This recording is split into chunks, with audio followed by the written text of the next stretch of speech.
यार सर कुछ ऐसा हो जाए कि मेरे नीट में 180 मार्क्स की केमिस्ट्री में 165 प्लस तो आ जाए, और सर इसके लिए मुझे क्या करना हो, बस कि मैं एक एक वीडियो देखूं और सीधा मेरे को 8-10 नंबर बटोर लिया जाए, तो क्या ऐसा कुछ हो सकता है?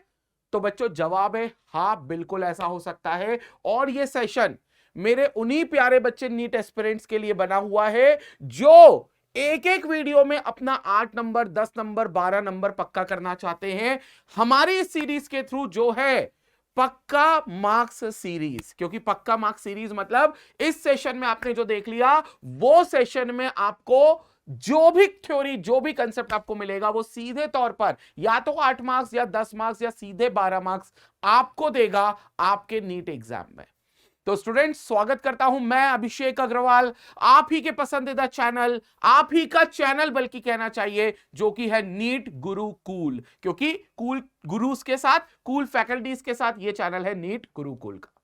तो आज इस सेशन में भैया अपन क्या देखने वाले हैं, समझेंगे इस बात को। पक्का मार्क्स सीरीज जिसको हम कहते हैं, कि इस सीरीज में आपको मैं वो सारे वीडियोस लेकर आऊंगा जहां से आप एक सेशन के थ्रू पूरा का पूरा 8 मार्क, 10 मार्क, 12 मार्क, 15 मार्क तक बटोर सकते हो। ऐसा मैंने एक वीडियो पिछले बार भी लाया था जिसमें 12 मार्क सीरीज हमने देखी थी, 12 मार्क सीधे पक्का आए थे। और आज मैं लेकर आया हूं 8 मार्क पक्के का ये सेशन। यानी कि इस सेशन को देख लिया, अगले 1-1.25 घंटे में ये सेशन अगर आपने निपटा लिया, तो नीट में आप 8 मार्क्स तो सिक्योर कर गए, ये मानकर चलो। और एक और बात बताओ, सोने पे सुहागा वाली बात, कि ये पक्के मार्क्स सिर्फ एक चैप्टर से ही हो जाएंगे तुम्हारे। और ये मैं हवा में बात नहीं कर रहा हूं भाई, तुम नीट के पिछले 5-7 साल का पेपर एनालिसिस कर लो, वही पेपर एनालिसिस मैंने भी किया है, और उसी एनालिसिस के ऊपर बेस्ड मैं ये कंसेप्ट लेकर आ रहा हूं कि आप जो भी सेशन में लेकर आऊंगा, उसमें जितने मार्क्स मैं क्लेम कर रहा हूं, वहां पर उतने मार्क्स का तो वो पेपर में आएगा। ठीक है, क्योंकि ये पिछले 7 साल के ट्रेंड में है। हाँ, अब बहुत ही किस्मत बेकार रही कि अगले साल वो ट्रेंड के हिसाब से पेपर नहीं आया, तो बात अलग है यार। तो देखो, फिर मेरे को मत तुम दोष देना, लेकिन जैसा कि एनालिसिस अभी कह रहे हैं, जैसा कि ट्रेंड अभी चल रहा है, और उस ट्रेंड से ये पता चलता है कि सॉल्यूशन नाम का जो चैप्टर है, जिस चैप्टर का आज हम जिक्र करेंगे, उसमें सीधे 8 मार्क्स भैया तुम गेन करके लेकर जाओगे, उसमें सीधे तुम 8 मार्क्स अपनी जेब में भर के लेकर जाओगे। और 180 में से 8 मार्क्स तो यहां सिक्योर करा ही दिए मैंने, पिछली बार 12 करा दिए थे, तो 20 मार्क्स तो तुमको मेरे 2 सेशन से ही मिल जाएंगे। ठीक है, बस आपको फोकस होकर, डिटरमाइंड होके, मोबाइल का नोटिफिकेशन बंद करके, टीवी के सामने से उठ के, आपको कहीं एकांत जगह पर जाकर यह सेशन देखना है। ठीक है, तो स्टार्ट करते हैं ये सेशन। एक चैप्टर है भैया सॉल्यूशंस, जो कि 12th क्लास की केमिस्ट्री का, फिजिकल केमिस्ट्री का बहुमूल्य चैप्टर है। उसी में से मैं आपको पहले कुछ थ्योरी समझाऊंगा, कुछ कंसेप्ट्स को हम एक बार रिवाइज करेंगे, और फिर हम कुछ क्वेश्चंस करने वाले हैं। ठीक है, तो चलिए स्टार्ट करते हैं।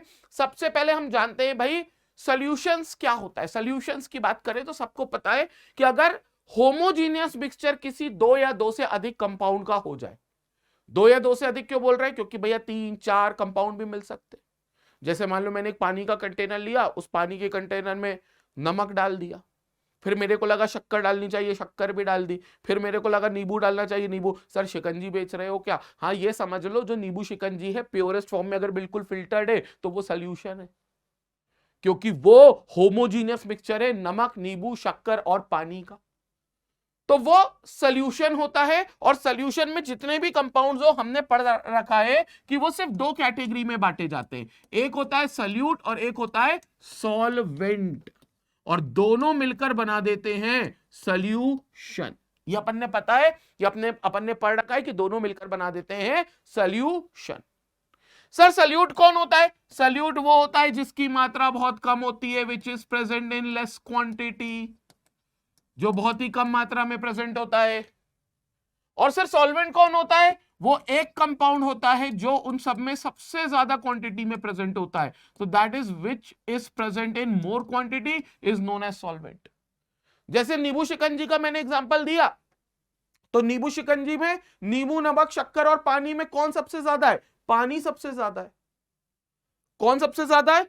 पानी सबसे ज्यादा है। तो पानी जो हो गया वो क्या हो गया? सॉल्वेंट। और नींबू, नमक, शक्कर क्या हो गए? उसके सॉल्यूट हो गए, ये सॉल्यूट हो गए। So this is what we called as solute and solvent. अब इसी से एक टर्म जुड़ता है कि भाई कंसंट्रेशन क्या होता है। तो कंसंट्रेशन का सिंपल मतलब क्या है कि किसी भी सॉल्यूशन के अंदर ये सॉल्यूट का अमाउंट कितना है, ये सॉल्यूट की मात्रा कितनी है, सॉल्यूशन के अंदर कह लो या सॉल्वेंट के साथ कह लो, अलग अलग टर्म्स में अलग अलग रेफरेंस दिया गया है, लेकिन सभी में कॉमन ये है कि आपको सॉल्यूट का अमाउंट निकालना है। तो अगर आप सॉल्यूट का अमाउंट निकालते हो मतलब आप कंसंट्रेशन निकालते हो सॉल्यूशन का। अब सर अमाउंट तो बहुत तरीके के हो सकते हैं, बिल्कुल, पहला हो सकता है मास, कि आप मास के टर्म्स में निकाल लो। दूसरा हो सकता है वॉल्यूम, कि आप सॉल्यूट को वॉल्यूम के टर्म्स में निकाल रहे हो। तीसरा होता है मोल्स, कि आप सॉल्यूट के मोल्स बता रहे हो सॉल्यूशन के अंदर या सॉल्वेंट के साथ। या फिर चौथा होता है ग्राम इक्विवेलेंट्स, क्योंकि आप ग्राम इक्विवेलेंट्स में भी क्या कर सकते हो भाई, ग्राम इक्विवेलेंट्स में भी आप सॉल्यूट के मात्रा बताते हो एक तरीके से सॉल्यूशन के अंदर। और किस आधार पे, मतलब किस रेफरेंस में आप सॉल्यूट का अमाउंट बता रहे हो, उस रेफरेंस पे डिफरेंट कंसंट्रेशन टर्म्स होती है, डिफरेंट कंसंट्रेशन टर्म्स होती है। जैसे मास और वॉल्यूम तो बड़े सिंपल है, तो मास और वॉल्यूम से परसेंटेज कंपोजिशन आ जाता है। अगर आप मास बता रहे हो सॉल्यूट का या वॉल्यूम बता रहे हो सॉल्यूट का, तो ये जिस कंसंट्रेशन टर्म के अंदर पढ़ोगे वो एक होगा, दैट इज परसेंटेज कंपोजिशन। बल्कि मैं ऐसा लिख देता हूं कि भैया जो परसेंटेज कंपोजिशन है उसमें हम सॉल्यूट का या तो मास बताएंगे मास के टर्म्स में, या फिर हम उसमें वो चीज एक्सप्लेन करेंगे वॉल्यूम के टर्म्स में। तो या तो मास के टर्म में ये कहानी होगी या फिर वॉल्यूम के टर्म में ये कहानी होगी। So either it will be in the form of mass और either it will be in the form of volume. लेकिन अगर मैं मोल्स की बात करूं, अगर मैं मोल्स की बात करूं तो भैया मोल्स में दो टर्म्स आएंगे। अगर मैं मोल्स की बात करूं तो we have moles per litre solution के अंदर होगा, तो एक टर्म होगा which is called as molarity. तो आप मोलारिटी के थ्रू ये बताओगे कितने मोल्स हैं पर लीटर सॉल्यूशन के अंदर, अभी हम आएंगे उसका जिक्र करेंगे। या फिर आप मोलालिटी के थ्रू मोल्स बताओगे, लेकिन मोलालिटी कब यूज होगी, जब आपको मास ऑफ सॉल्वेंट दिया जाए। जब आपको मास ऑफ सॉल्वेंट दिया जाए तो पर केजी सॉल्वेंट के साथ सॉल्यूट के कितने मोल्स हैं, वो मोलालिटी होगी जिसको आप स्मॉल एम से डिनोट करते हो। ये सॉल्वेंट के साथ होगी कि पर केजी अगर सॉल्वेंट है तो उसमें मोल्स ऑफ सॉल्यूट कितने, ये वहां से डिफाइंड होगा। और इसमें मोलारिटी में वॉल्यूम ऑफ सॉल्यूशन के रेफरेंस में आप मोल्स ऑफ सॉल्यूट बताओगे, इसको आप कैपिटल एम से डिनोट करते हो। तो ये मोल्स के लिए आप दो कंसंट्रेशन टर्म्स पढ़ते हो। और अगर आप ग्राम इक्विवेलेंट्स के थ्रू बताना चाहते हो, किसके थ्रू, ग्राम इक्विवेलेंट्स के थ्रू, तो ग्राम इक्विवेलेंट्स के थ्रू आप एक कंसंट्रेशन टर्म पकड़ते हो which is none other than normality, which is none other than normality. तो आप नॉर्मैलिटी बताने के मतलब जब आप नॉर्मैलिटी समझते हो या समझाते हो तो it means you are determining the gram equivalents, number of gram equivalents of solute present in 1 liter of the solution। तो जैसा सिंपल है भाई यहां पर हिसाब, जैसा आपको अमाउंट बताना हो उस हर अमाउंट के लिए हमारे पास एक कंसंट्रेशन टर्म है, बस आपको उसी अमाउंट के हिसाब से कंसंट्रेशन टर्म बताते हुए चलना है। अब जनरली जो खेल होता है वो मोलारिटी, मोलालिटी और नॉर्मैलिटी पर ही रहता है, और आपको जो एग्जाम में आएगा क्वेश्चन वो इन्हीं तीन कंसंट्रेशन टर्म में से किसी एक कंसंट्रेशन टर्म के रेफरेंस में आएगा। संपट पड़ गई ना बात। फीडबैक जरूर देंगे कमेंट में, ठीक है, ये सबसे इंपॉर्टेंट है, क्योंकि जो फीडबैक होता है वो आप बिल्कुल बताएंगे कि आपको वीडियो कैसा लगा, कहां समझ में नहीं आया, वो टाइमलाइन आप बता दो। अगर मुझे काउंट ऑन मी, मैं सारे कमेंट्स पढ़ता हूं वीडियो पे जाके भाई, तो मैं आपके भी कमेंट्स जरूर पढ़ूंगा और वहां पर मैं रिप्लाई भी दूंगा, तो वो आप जरूर बताना, ठीक है। तो यहां पर ये सॉल्यूशन होगा और ये डिफरेंट जगह पर आपको सॉल्यूशन दिखाई देगा, डिफरेंट कंसंट्रेशन टर्म्स में आपको सॉल्यूशन को सॉल्यूट का अमाउंट बता सकते हो, और एक एक कंसंट्रेशन टर्म हम अब डिटेल में डिस्कस करेंगे। आते सबसे पहली चीज molarity, capital M. It is the number of moles of solute present in 1 litre of the solution. कितने मोल्स प्रेजेंट है सॉल्यूट के 1 लीटर सॉल्यूशन के अंदर। अब सॉल्यूशन अगर 1 लीटर है तो वॉल्यूम लीटर में रखेंगे, मतलब डिवाइड बाय वॉल्यूम कर देंगे। लेकिन अगर मिलीलीटर में है तो फिर हमें उसको लीटर में कन्वर्ट करके रखना पड़ेगा। तो इसलिए मोलारिटी का फॉर्मूला बनेगा, it is number of moles of solute upon volume of solution in litre. तो N बाई वी कह सकते हो, V should be in litre. But अगर V ml में, तो मैं एक और बात बता देता हूं, number of moles of solute upon V in ml, और ऊपर कर लो 1000 से मल्टीप्लाई। तो ये भी आप कर सकते हो, क्योंकि यहां पर आप वॉल्यूम ml में रख सकते हो, क्योंकि ऊपर 1000 है मतलब वो डिवाइड हो रहा है 1000 से, और नीचे डिवाइड का डिवाइड बन रहा है मतलब ऊपर चला गया 1000, इसलिए वो वहां पर आपको लीटर में ही उसको इनपुट लेगा, वो इन लीटर में ही उसका वॉल्यूम आपका लेकर जाएगा। अब आप नंबर ऑफ मोल्स को खोल भी सकते हो। अगर आप नंबर ऑफ मोल्स को खोल देते हो तो एक और फॉर्मूला बनेगा मोलारिटी का, मोल्स को खोलकर बस लिखना होगा given mass upon molar mass. तो मैंने यहां क्या कर दिया, given mass upon molar mass into ऊपर 1000 था ही, क्योंकि मैं नीचे लिखने वाला हूं volume of solution in ml। तो ये आपका एक और मोलारिटी का क्या हो गया भाई, फॉर्मूला हो गया। ये फॉर्मूला भी आप लिख सकते हो, बट ये फॉर्मूला कब यूज करना है, जब आपको गिवन मास दिया जाए और मोल्स आपको ना दिए जाए। मास दिया जाए तो आप ये फॉर्मूला यूज करते। In the same way molality small m क्या होगी, it is the number of moles of solute present in 1000 gram of the solvent, मतलब पर KG of the solvent. Solvent अगर आपका 1 केजी है तो उस 1 केजी सॉल्वेंट में सॉल्यूट के मोल्स कितने हैं, अगर आप ये बता देते हो तो मतलब आप मोलालिटी बता रहे हो। अंतर क्या है, अंतर ये कि सॉल्वेंट के रिस्पेक्ट में देखा जा रहा है, सॉल्यूट के मोल्स देखे जा रहे हैं, बट मोलालिटी में सॉल्वेंट के रिस्पेक्ट में देखे जा रहे हैं, मोलालिटी में सॉल्यूशन के रिस्पेक्ट में देखे जा रहे थे। दूसरा अंतर, सॉल्वेंट के पर केजी में ये बताना है, यहां पर सॉल्यूशन के 1 लीटर में बताना था, तो सॉल्वेंट के 1 केजी में बताना है, और सॉल्वेंट के 1 केजी में बताना है तो it is moles of solute upon weight of solvent in KG. अगर अगेन ये केजी में नहीं है तो फिर आप क्या करोगे, वेट ऑफ सॉल्वेंट किसमें कर लोगे, वेट ऑफ सॉल्वेंट आपका हो जाएगा किसमें, ग्राम्स में। तो ऊपर 1000 का मल्टीप्लाई चला लेना, तो ऊपर 1000 का मल्टीप्लाई चला लेना, ये आपका हो जाएगा क्या, molality, that is small m। और ये क्वेश्चन भी पूछते कि अगर टेम्परेचर बदल दिया तो मोलारिटी और मोलालिटी में से कौन चेंज नहीं होगा, तो मोलालिटी स्मॉल m चेंज नहीं होगा, क्योंकि टेम्परेचर का रोल किससे होता है बच्चों, टेम्परेचर का रोल होता है वॉल्यूम से, मतलब टेम्परेचर का इंपैक्ट किस पे पड़ता है, वॉल्यूम पे। तो जो भी वॉल्यूम टर्म्स है कंसंट्रेशन में, कहीं पे भी वॉल्यूम अगर आ रहा है, चाहे सोल्यूशन का आए, चाहे सॉल्वेंट का आए, चाहे सॉल्यूट का आए, वो चीजें टेम्परेचर के साथ वेरी कर जाएंगी। और फिर ऐसे कंसंट्रेशन टर्म जिसमें वॉल्यूम आ रहा है वो भी क्या करेगा, टेम्परेचर के साथ वेरी कर जाएगा। लेकिन जहां मास आ रहा है, जैसे मोलालिटी में आप देख लो कहीं वॉल्यूम नहीं है, सब जगह मास है, मोल्स अपॉन मास, और मोल्स के अंदर खुद मास है, moles is given mass upon molar मास। किसी भी सब्सटेंस के मोल्स क्या होंगे, given mass upon molar mass. तो वहां पर सिर्फ मास ही मास है, और मास का कोई असर नहीं पड़ता टेम्परेचर पे, तो मतलब मास पर कोई असर नहीं पड़ता टेम्परेचर का, ठीक है। तो मास पर कोई असर टेम्परेचर का नहीं होगा, तो मास वाली टर्म्स चेंज नहीं होंगे, तो मोलालिटी टेम्परेचर के साथ चेंज नहीं होता, इंडिपेंडेंट रहता है। क्लियर हो गया। इसी तर्क पर एक और बहुत इंपॉर्टेंट टर्म पढ़ते हैं, दैट इज मोल फ्रैक्शन।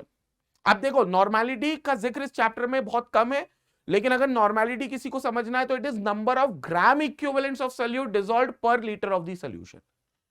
एक बार मैं समझा देता हूं मोल फ्रैक्शन को समझाने से पहले। सो दैट इज नॉर्मेलिटी, यहां मैंने लिखा इसलिए नहीं क्योंकि कम यूज है इस चैप्टर में नॉर्मेलिटी का, बट अगर कोई पूछे तो it is number of gram equivalents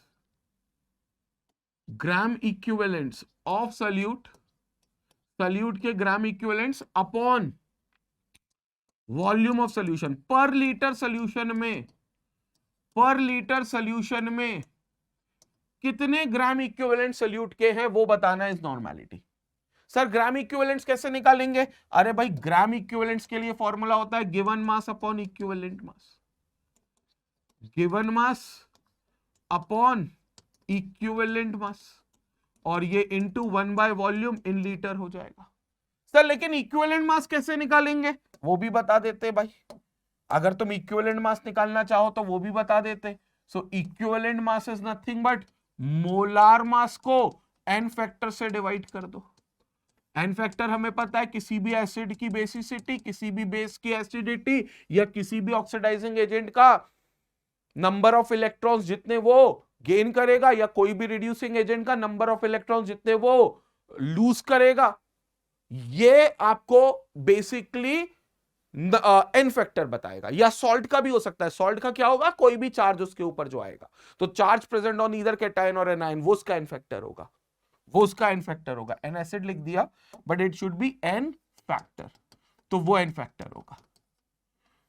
तो सर एक एक करके सारी चीजें निकालें, इससे बेटर ऐसा नहीं कि नॉर्मेलिटी का ऐसा कोई फॉर्मूला मिल जाए जिसमें सारी चीजें एक साथ आ जाए। बिल्कुल है, सारी चीजों को अगर आप रखोगे तो नॉर्मेलिटी यहां देखेंगे, normality will be equal to,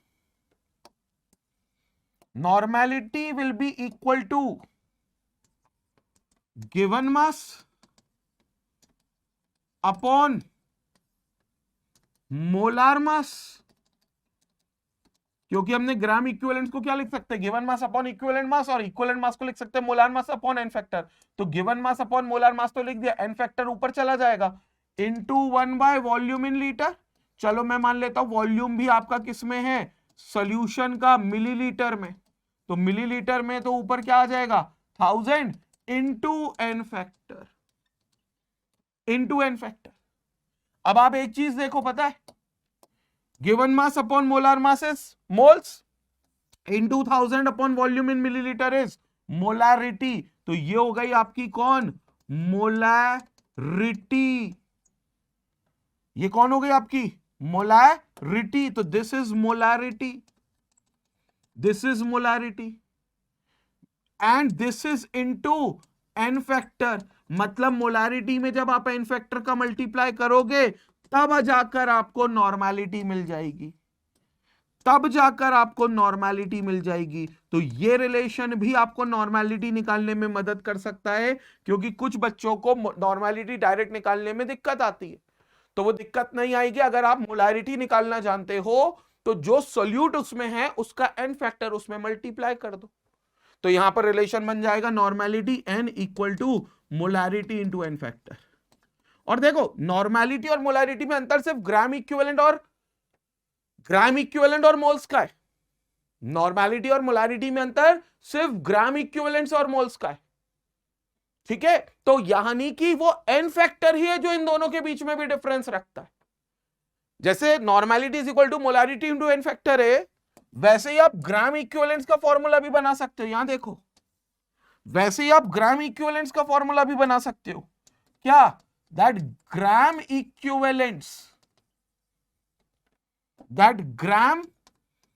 equivalents will be equal to moles into n factor, ठीक है। तो ये सिंपल फॉर्मूला भी बना सकते हो आप, it is equal to moles into n factor. तो ये फॉर्मूला भी आप लिख सकते हो इन केस अगर आपको ग्राम इक्विवेलेंट्स निकालना नहीं आ रहे तो आप ग्राम इक्विवेलेंट्स कैसे निकाल सकते हो, ग्राम इक्विवेलेंट्स में मोल्स, मतलब मोल्स निकालो पहले और मोल्स का मल्टीप्लाई कर दो एन फैक्टर से, सीधा ग्राम इक्विवेलेंट आ जाएगा। तो ये फॉर्मूला भी आप यूज कर सकते हो, क्योंकि नॉर्मेलिटी और मोलारिटी में सिर्फ एन फैक्टर का अंतर है। और मैं बता दूं कई सॉल्यूट ऐसे होते हैं जिनका एन फैक्टर 1 होता है, जैसे NaOH में एसिडिटी क्या होगी, OH एक ही निकलेगा तो 1, KOH में 1, HCl में क्या होगी बेसिसिटी, क्योंकि एक ही H+ निकलेगा 1। तो जितने भी एन फैक्टर 1 वाले होते हैं उनके लिए तो और अच्छी बात है, क्योंकि उनका नॉर्मेलिटी और मोलारिटी सेम हो जाएगा, उनका मोल्स और ग्राम इक्विवेलेंट सेम हो जाएगा। तो ये चीज बहुत इंपॉर्टेंट है, इसको समझना। तो यहां पर ये फॉर्मूला बहुत इंपॉर्टेंट है, that is gram equivalent is equal to moles into n factor. तो ये पूरी बात किसको लेकर थी, ये पूरी बात थी नॉर्मेलिटी को लेकर, कैपिटल एन को लेकर। उम्मीद करते हैं कंसेप्ट क्लियर हो चुका होगा नॉर्मेलिटी का, क्लियर हो गया। बिल्कुल क्लियर हो गया, बहुत शानदार। आगे बढ़ते। सर मोल फ्रैक्शन क्या है? किसी भी सॉल्यूशन में या मिक्सचर में किसी एक पर्टिकुलर कंपोनेंट के मोल का fraction is known as mole fraction. जैसे मान लो मेरे पास ये कंटेनर है, इस कंटेनर में मान लो मैंने दो चीजें मिला रखी हैं, ये है कोई ए चीज और ये है कोई बी चीज, so that they are forming a solution. ये कोई बी चीज, तो डेफिनेटली मैंने ए के मोल्स मिलाए होंगे करस्पॉन्ड टू Na और बी के मोल्स मिलाए होंगे से Nb। तो अब टोटल मोल्स इसमें कितने होंगे? टोटल मोल्स इसमें कितने होंगे? Na plus Nb। तो अगर कोई मुझसे ए के मोल्स पूछे तो मैं उसको काई बोलूंगा। दिस इज मोल फ्रैक्शन का डिनोशन, रिप्रेजेंटेशन काई है, which is equal to A के moles upon total moles. Chi B का रिप्रेजेंटेशन क्या होगा? मोल फ्रैक्शन ऑफ बी का representation chi B, which is equal to n B upon Na plus Nb। तो ये आपको दे देगा डिफरेंट मोल फ्रैक्शन किसी भी कंपोनेंट के। उस कंपोनेंट के कितने मोल से डिवाइड कर दो टोटल नंबर ऑफ मोल से, ये निकल जाएगा आपका मोल फ्रैक्शन। और एक बात बता दूं, काई ए प्लस काई बी, अगर दो ही चीजें हैं सोल्यूशन में, दो चीजें होती है सोल्यूशन में, तो ऐसे सोल्यूशन को अपन बाइनरी सोल्यूशन कहते हैं। तो अगर दो ही चीजें हैं काई ए और काई बी, तो दोनों का जो एडिशन होगा वो 1 के बराबर होगा, हमेशा याद रखना। क्योंकि सभी चीजों का सम यानी कि मोल फ्रैक्शन टोटल भी कर दोगे तो वो 1 को एक्सीड नहीं कर सकता। ठीक है, जैसे मान लो तुम्हारी कोई क्लास है, उसमें गर्ल्स हैं और बॉयज हैं, मान लो 20 गर्ल्स हैं और 30 बॉयज हैं, और टोटल बच्चे कितने हो गए? 50, 20, 30। तो बॉयज का कोई रेशियो पूछे तो इट इज 30/50, और गर्ल्स का रेशियो 20 गर्ल्स थी आउट ऑफ 50, तो 20/50, number of girls upon total girls. अब कोई पूछे दोनों का एक साथ फ्रैक्शन कितना है, सम, तो 20/50 प्लस 30/50, ऐड करो 50/51। मोल फ्रैक्शन कभी 1 से ज्यादा आ ही नहीं सकता किसी भी चीज में, क्योंकि फ्रैक्शन वैल्यूज है ना। फ्रैक्शन मतलब एक पार्ट है इसका आउट ऑफ टोटल पार्ट, इसका एक पार्ट है आउट ऑफ टोटल पार्ट, तो वो कभी भी टोटल पार्ट्स को एक्सीड नहीं कर सकते। इसलिए मोल फ्रैक्शन 1 से बड़ा नहीं होगा। लेकिन chi A plus chi B equal to 1।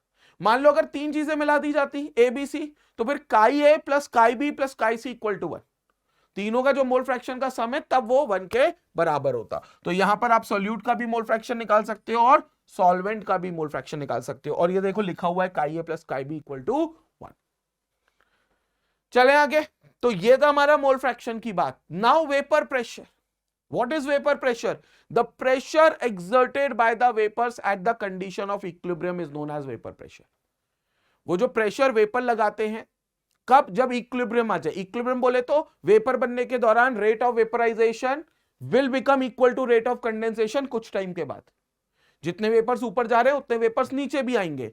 उस पॉइंट पर हम कहेंगे रिएक्शन क्या अचीव कर चुकी है? इक्विलिब्रियम अचीव कर चुकी है। और जब रिएक्शन इक्विलिब्रियम अचीव कर लेगी तो जो प्रेशर वेपर के द्वारा लगेगा, जैसे ये कंटेनर है, यहां पर कुछ कंपोनेंट है जिसको मैं हीट करूंगा, जो आगे चलकर वेपर बनाएगा।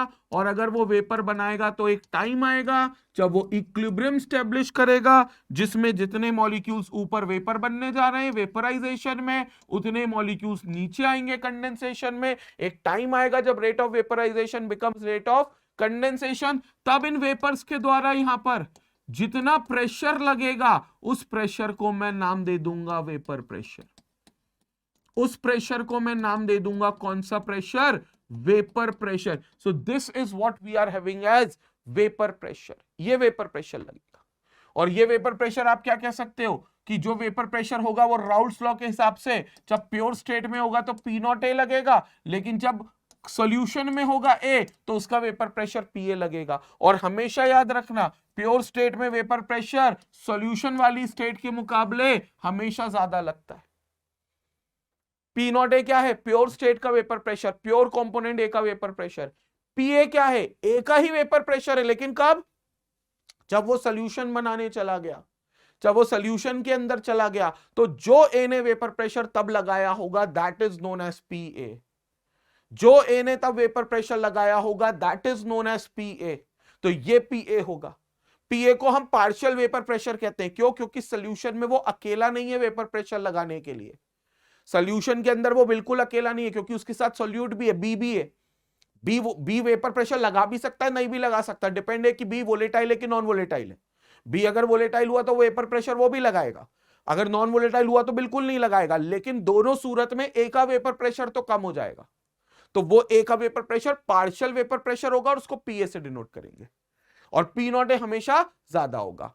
अब राउल्ट्स ने क्या बताया कि पी नॉट ए और पीए के बीच में रिलेशन क्या है, तो राउल्ट्स कहता है जो पीए होता है यानी कि सॉल्यूशन में वेपर प्रेशर, वो ए के मोल फ्रैक्शन के डायरेक्टली प्रोपोर्शनल है, और जब आप प्रोपोर्शनलिटी का साइन ओपन करोगे तो इक्वल टू आएगा, so that becomes PA equal to P naught A into chi A. Same PB will become equal to P naught B into chi B. तो ये आपका वेपर प्रेशर होगा। और अगर ये किसी गैस के लिए है तो वहां पर डेल्टन्स लॉ लग जाएगा। Raoult's law is for solution, but if there is a gas involved तो डेल्टन्स लॉ लग जाएगा, जो सेम बात बोलेगा that the partial pressure of any gas will be equal to mole fraction into total pressure of that gas. Mole fraction उसका gaseous phase में into total pressure of that gas. तो it is PA equal to Y into PT. Y is the mole fraction in gaseous phase. ठीक है, तो ये चीज यहां पर आपको बताएगी। तो सिंपल सी बात है, कोई भी सॉल्यूशन में किसी एक कंपोनेंट का वेपर प्रेशर, जिसको हम पार्शियल वेपर प्रेशर कहेंगे क्योंकि सॉल्यूशन के अंदर बोल रहे हैं, वो डायरेक्टली प्रोपोर्शनल होगा उसके मोल फ्रैक्शन पे, मतलब उसके फ्रैक्शन ऑफ मोल्स पे। बोले तो एक तरीके से वो डिपेंड करता है उसके नंबर ऑफ मोल्स पे। और ये बिल्कुल सही बात है, कॉमन सेंस भी यही कहता है कि अगर किसी कंपोनेंट के मोल्स ज्यादा हैं, उसका अमाउंट ज्यादा है सॉल्यूशन में, तो उसके द्वारा जो वेपर प्रेशर बनेगा वो ज्यादा बनेगा एज कंपेयर टू उसके मुकाबले का वेपर प्रेशर जिसके मोल्स कम है। तो जिसके मोल्स कम है उसके वेपर प्रेशर कम होंगे, जिसके मोल ज्यादा होंगे उसके ज्यादा वेपर प्रेशर होंगे। तो ये वेपर प्रेशर डायरेक्टली प्रोपोर्शनल है मोल फ्रैक्शन ऑफ ए के। क्लियर हो गया? So this is what we are having as vapour pressure and Raoult's law. Now there are certain properties of solution. There are certain properties बच्चों solution की जो number of solute particles पे depend करती है। जैसे मान लो, एक एग्जांपल देता हूं, जैसे मान लो तुमने कोई कोचिंग इंस्टीट्यूट डाला है, तुमने कोई स्कूल ओपन किया। अब मेरे को बताओ भैया उस स्कूल में या उस कोचिंग क्लास में कितना रेवेन्यू आएगा। रेवेन्यू समझ गए ना, माल पानी। कितना माल पानी आएगा, कितना पैसा आएगा, ये किस बात पे डिपेंड करता है? सिर्फ एक बात पे, how many number of students are taking admission in your school और इन योर कोचिंग इंस्टीट्यूट। जितने ज्यादा बच्चे कोचिंग इंस्टीट्यूट या स्कूल में एडमिशन लेंगे उतनी ज्यादा फीस आएगी, उतना पैसा आएगा। जितने कम बच्चे एडमिशन लेंगे उतना कम पैसा आएगा। सीधा प्रोपोर्शनलिटी उसका नंबर ऑफ एडमिशन से है।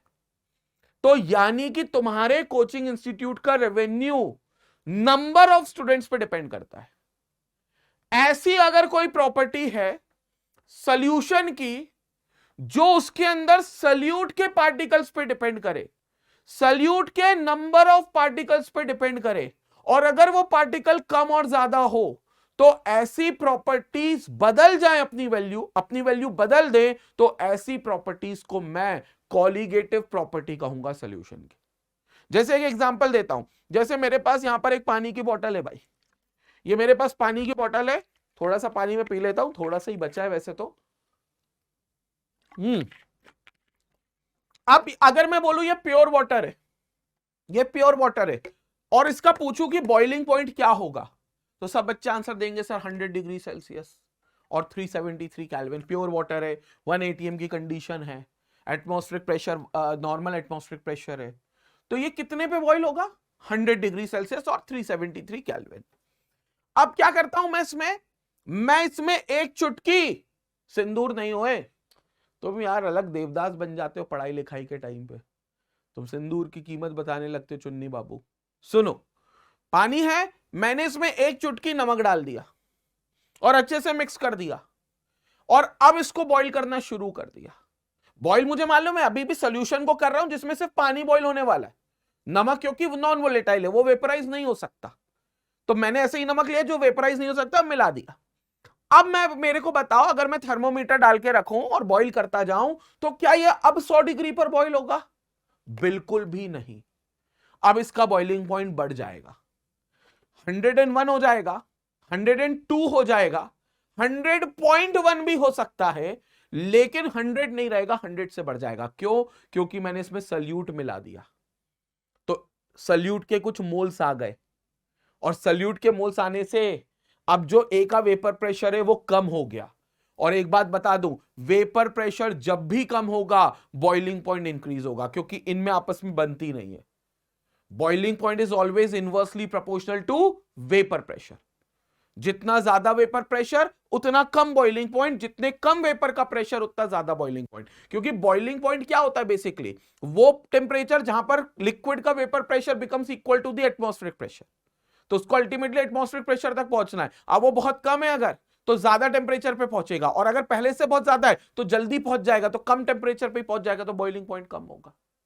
हालांकि बॉइलिंग पॉइंट में मैं बताऊंगा, लेकिन मैं इससे यह समझाना चाहता हूं एग्जांपल से कि मैंने एक चुटकी नमक मिलाया तो बॉइलिंग पॉइंट बढ़ गया, तो जैसे ही नमक मिलाया बॉइलिंग पॉइंट बढ़ गया। मैंने एक चुटकी और मिलाऊंगा तो और बॉइलिंग पॉइंट बढ़ जाएगा, एक चुटकी और मिलाऊंगा और बॉइलिंग पॉइंट बढ़ जाएगा, 10 चम्मच डाल दूंगा बॉइलिंग पॉइंट बहुत ज्यादा बढ़ जाएगा। मतलब क्या हो रहा है? जितने सल्यूट के पार्टिकल्स मैं इसमें मिलाता जा रहा हूं, जिसमें जितने सल्यूट के पार्टिकल्स इसमें ऐड हो रहे हैं, उतना क्या हो रहा है? इसका बॉइलिंग पॉइंट एलिवेट होता जा रहा है। तो मतलब सॉल्यूशन का बॉइलिंग पॉइंट, बोलूंगा तो सॉल्यूशन ही ना, क्योंकि नमक का पानी बन गया, सॉल्यूशन हो गया। सॉल्यूशन का boiling point is directly proportional to the number of salt added into this. और नंबर ऑफ सॉल्ट क्या है? सल्यूट, तो सल्यूट के पार्टिकल्स पे डिपेंड कर रहा है। तो मतलब सॉल्यूशन का बॉइलिंग पॉइंट एक कॉलीगेटिव प्रॉपर्टी हो गई। सॉल्यूशन का बॉइलिंग पॉइंट क्या हो गया बच्चों? एक कॉलीगेटिव प्रॉपर्टी हो गई। तो ऐसे कुल मिलाकर 4 कॉलीगेटिव प्रॉपर्टीज बनती हैं भाई, ऐसे कुल मिलाकर 4 कॉलीगेटिव प्रॉपर्टीज बनती हैं। और जब 4 कॉलीगेटिव प्रॉपर्टीज बनती हैं, जब 4 कॉलीगेटिव प्रॉपर्टीज बनती हैं, तो यहां पर आपके पास ये चारों कॉलीगेटिव प्रॉपर्टीज लिखी हुई है। पहली, relative lowering in vapour pressure, दूसरी एलिवेशन इन बॉइलिंग पॉइंट, तीसरी डिप्रेशन इन फ्रीजिंग पॉइंट, और चौथी ऑस्मोटिक प्रेशर। ये 4 कॉलीगेटिव प्रॉपर्टीज आपको मिलती हैं, और ये 4 कॉलीगेटिव प्रॉपर्टीज आपकी बनती है। एक एक करके चारों प्रॉपर्टीज को समझते हैं। Relative lowering in vapour pressure मतलब सॉल्यूट के मिलाने से वेपर प्रेशर में कमी आती है, और कमी सिर्फ बताओगे तो that is lowering in vapour pressure. लेकिन अगर तुम ये कमी बताओगे कि पहले के मुकाबले इतना कम होता है, कंपेयर कर दिया पहले के मुकाबले, तुमने सिर्फ कमी नहीं बताई, तुमने बोला सर पहले के मुकाबले इतना कम हो गया, तो तुमने relative lowering in vapour pressure बताया, रिलेशन बता दिया पहले के मुकाबले और अभी का। So that is known as relative lowering in vapour pressure. और कहते हैं वो relative lowering in vapour pressure, पहले प्योर स्टेट में पी नॉट था, पी नॉट है, बाद में वो कम हो गया तो पीए हो गया, अपॉन पुराना कितना था? शुरुआत में तो पी नॉट था, क्योंकि तब था जब अकेला था, पी नॉट तब था जब अकेला था, मैक्सिमम था। तो वो P naught A minus P upon P naught A is called as relative lowering in vapour pressure. और मैं बता दूं ये होता है काईबी, यानी कि मोल फ्रैक्शन ऑफ सल्यूट के डायरेक्टली इक्वल। जितने ज्यादा मोल फ्रैक्शन होंगे सल्यूट के, बी मतलब कौन? सल्यूट। एक बात याद रखना, ए और बी अगर बहुत कंफ्यूज करते हैं तो मैं बहुत क्लियर कर दूं, A is your solvent and B is your solute. ये बहुत इंपॉर्टेंट है समझना, ए सॉल्वेंट है और बी आपका सल्यूट है। ये एनसीईआरटी से फॉलो करती है, ऐसा कोई स्ट्रिक्ट रूल नहीं है, but yes NCERT do follow this. तो यहां पर P naught A minus P upon P naught a relative lowering in vapour pressure हो गया। क्योंकि मैं तुम्हें बता दूं, इतना हिस्सा अगर तुम लेते सिर्फ शुरुआत का वेपर प्रेशर माइनस बाद का वेपर प्रेशर, तो सिर्फ इतना is LVP, lowering in vapour pressure. लेकिन जब इसको तुमने डिवाइड कर दिया पी नॉट ए से, तो ये अब बन गया RLVP, RLVP relative lowering in vapour pressure. और ये काईबी यानी कि मोल फ्रैक्शन ऑफ बी के बराबर है। जितने ज्यादा मोल्स होंगे relative lowering in vapour pressure उतना बढ़ेगा। रिलेटिव लोअरिंग, वेपर प्रेशर नहीं बढ़ेगा, वेपर प्रेशर की कमी बढ़ेगी। वेपर प्रेशर कम होगा, याद रखना। कई बच्चे सोचते सर आरएलवीपी तो डायरेक्टली प्रोपोर्शनल हो गया मोल्स के, तो वो वेपर प्रेशर प्रोपोर्शनल हो गया। वेपर प्रेशर नहीं हुआ, lowering in vapour pressure proportional हुआ। वेपर प्रेशर में जो कमी आनी है वो कमी में बढ़ोतरी हो गई। पहले मान लो 3 एटीएम प्रेशर कम आ रहा था, बाद में और कम आने लगा, 6 एटीएम प्रेशर कम आने लगा, सॉल्यूट को मिला दिया तो, और सॉल्यूट मिलाते जाओगे और वेपर प्रेशर में कमी आएगी, तो वो कमी बढ़ती जाएगी। This is what we have we are having as RLVP। तो ये आपको relative lowering in vapour pressure मिलेगा, ठीक है। उसी के साथ there is another concept which is called as elevation in boiling point. क्योंकि वेपर प्रेशर कम हो रहा है तो बॉइलिंग पॉइंट बढ़ना तय है, क्योंकि एक चीज बड़ी सिंपल है, that is boiling point is inversely proportional to vapour pressure. क्यों? क्योंकि भैया किसी भी लिक्विड का बॉइलिंग पॉइंट ये बोलता है कि मैं वो टेम्परेचर हूं जहां पर लिक्विड का वेपर प्रेशर एटमॉस्फेरिक प्रेशर के इक्वल हो जाए। अब अगर मान लो लिक्विड हीट है, हीट मतलब वो वेपर प्रेशर बनाता ही नहीं है, बहुत मुश्किल से बनाता है, तो उसको 1 ATM तक ले जाना मुश्किल है सर, तो उसको बहुत ज्यादा हीट करना पड़ेगा, बहुत टेम्परेचर देना पड़ेगा, तो उस केस में बॉइलिंग पॉइंट एलिवेट हो जाएगा। लेकिन अगर मान लो लिक्विड बहुत अच्छा है, बहुत अच्छे वेपर बनाता है, बहुत जल्दी वेपर बनाता है, तो फिर क्या होगा, वो 1 ATM तक तुरंत पहुंच जाएगा, तो कम टेम्परेचर तक ही हीट करना पड़ेगा, तो बॉइलिंग पॉइंट उस केस में कम होगा। तो जब वेपर प्रेशर अच्छा बनेगा तो बॉइलिंग पॉइंट कम होगा, जब वेपर प्रेशर बेकार होगा तो बॉइलिंग पॉइंट ज्यादा होगा। इसलिए मैंने इनवर्सली प्रोपोर्शनल का रिलेशन दिया है, और ये इनवर्सली प्रोपोर्शनल का रिलेशन जो है बहुत इंपॉर्टेंट है। अब कहते हैं भाई यहां पर हमने प्योर सॉल्वेंट लिया तो उसका ये वेपर प्रेशर था इस टेम्परेचर पे, और ये एक लाइन हमने खींच दी, ये लाइन हमने खींच दी 1 ATM की, मतलब हम चाहते हैं वो लिक्विड इतने तक पहुंच जाए और जिस टेम्परेचर पे पहुंचेगा उसे मैं उसका बॉइलिंग पॉइंट कहूंगा। तो मैंने हीट किया प्योर सॉल्वेंट को, यहां पर वो क्या हो गया 1 ATM की लाइन, यानी कि एटमॉस्फेरिक प्रेशर को टच कर गया, और जिस टेम्परेचर पे टच करा उसको मैंने बॉइलिंग पॉइंट बोल दिया उस सॉल्वेंट का। लेकिन मान लो अब इसमें एक चुटकी नमक मिला दिया या कुछ मात्रा में नमक मिला दिया, तो अब इसका उसी टेम्परेचर पे वेपर प्रेशर कम हो जाएगा, और ये अब सॉल्वेंट नहीं रहेगा, ये अब सोल्यूशन हो जाएगा। और जैसे ही इसको अब हीट करूंगा तो ये 1 ATM पर यहां पहुंचेगा, जो कि एक ज्यादा टेम्परेचर होगा। कितना ज्यादा होगा?